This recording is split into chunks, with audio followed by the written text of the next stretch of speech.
Hello and welcome to the Hairdresser Strong Show. I'm your host, Robert Hughes, and this is my guest, Molly from Virginia. And if you're just tuning in, then from our previous interview with Molly, we learned that she's an apprentice. She's going to school in Paul Mitchell School in Tyson's Corner, and she's looking forward to graduating soon and apprenticing before going on the floor. And we talked about how important it is to get that salon experience. Now we're going to hear about goals and aspirations.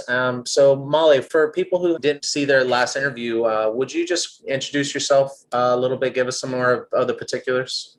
Yeah, for sure. My name is Molly. I attend Paul Mitchell Hair School in Tyson's Corner, and I'm working at Sundown and Rise Up in Vienna as an apprentice. Awesome.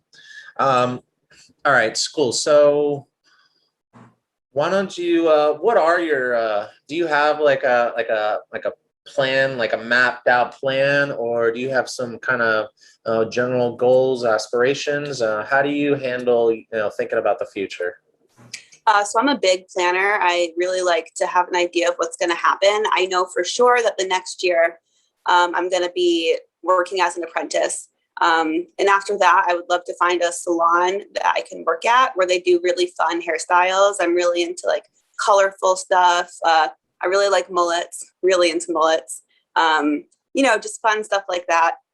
Cool. Awesome.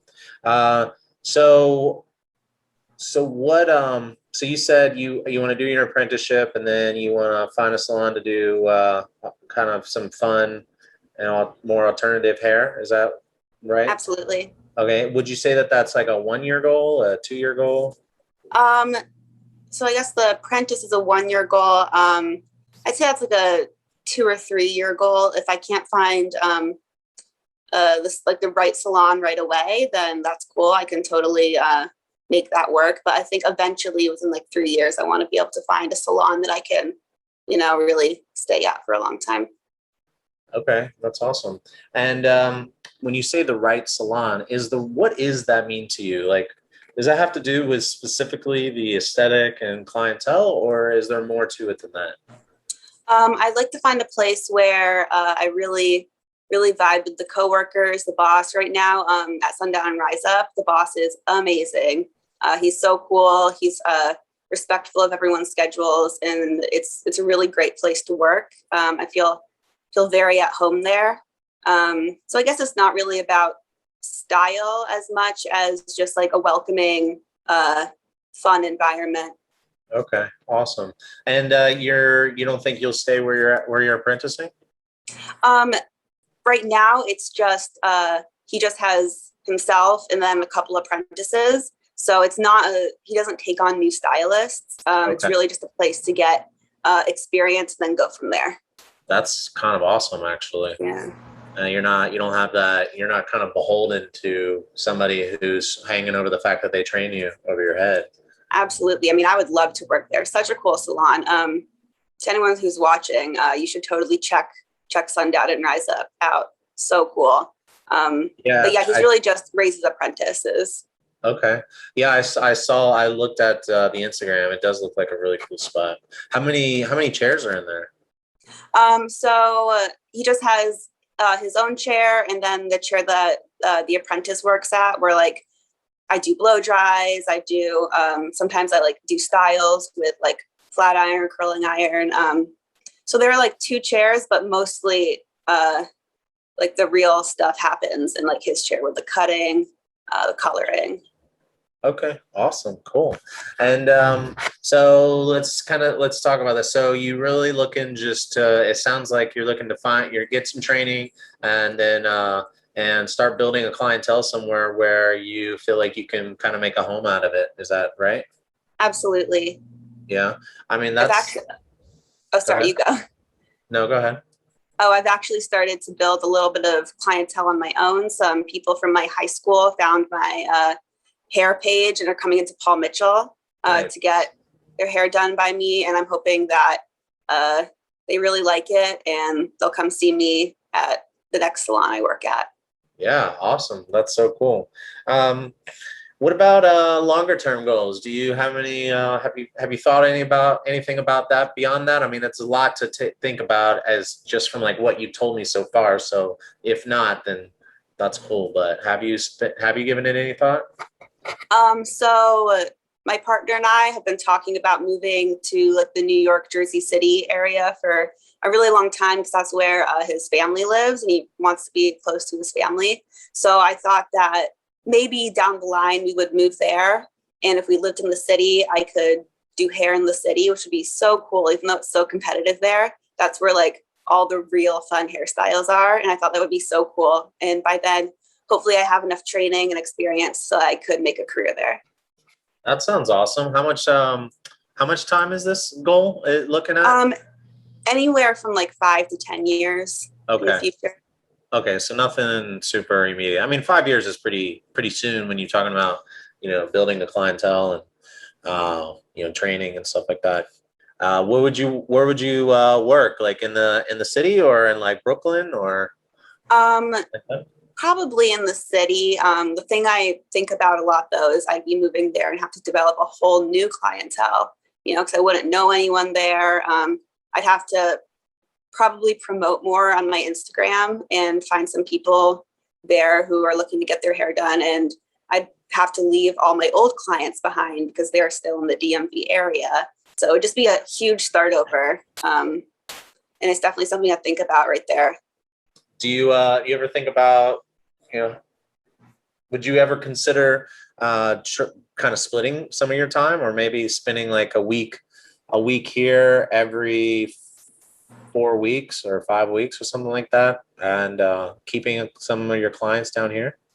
I had never thought about that. That's a good idea. That'd be cool too, because my family lives here. So I could see them every once in a while. And that'd be a good way to maintain a lot more clients than just living one place or another.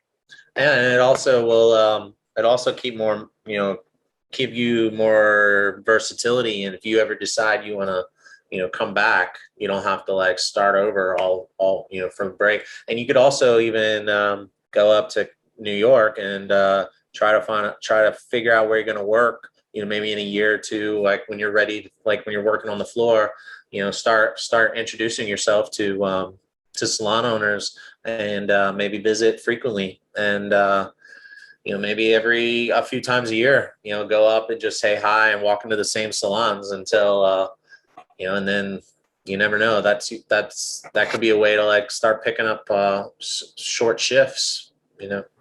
Absolutely. Absolutely. Yeah, cool. Well, how about what do you think about when you think about the future of the industry? Is there anything that you see that's changing or evolving in any way at all? Totally. Fashion and hair is so cyclical. Like things come back. Not everybody is happy that the mullet has come back, but I am thrilled. So I guess that was a thing in the 80s and now it's happening again. So I can't even imagine what's going to happen again in the next 10 years. But I'm excited. So maybe it's something that's already happened. Maybe it's something completely new, but the industry changes so much. So you kind of got to keep learning, I definitely want to work at a salon where there's education offered to the stylists because I don't know, maybe 10 years highlighting isn't as important as something completely different. So I just feel like since the industry is changing, you totally got to keep learning no matter what.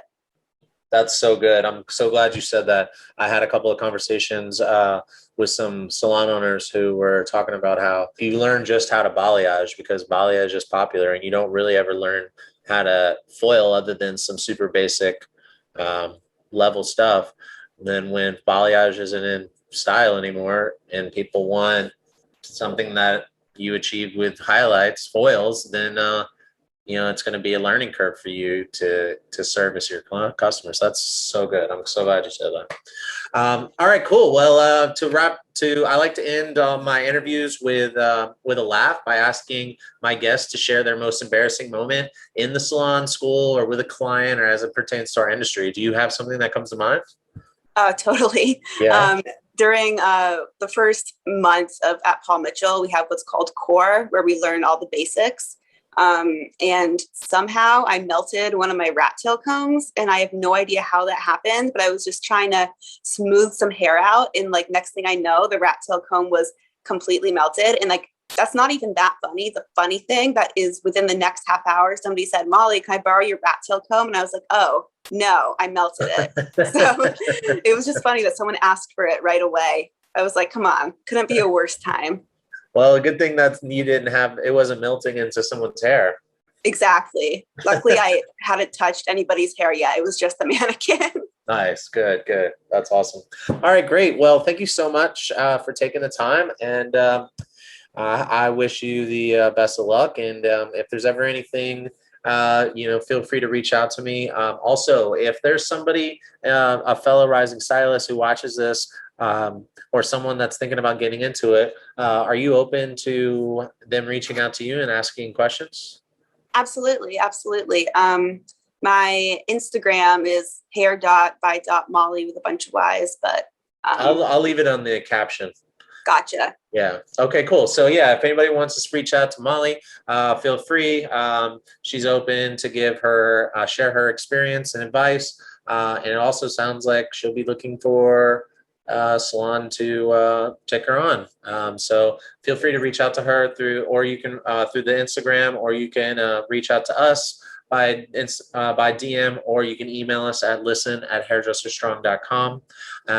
Okay, cool. Well, I look forward to checking in with you in the future and see how it's going down the road. But until then, best of luck. And it sounds like you're heading on the right path. So good for you. Thank you. And thanks for having me. Absolutely. All right, cool. Take care. All right. Thanks. You too. All right. Bye-bye.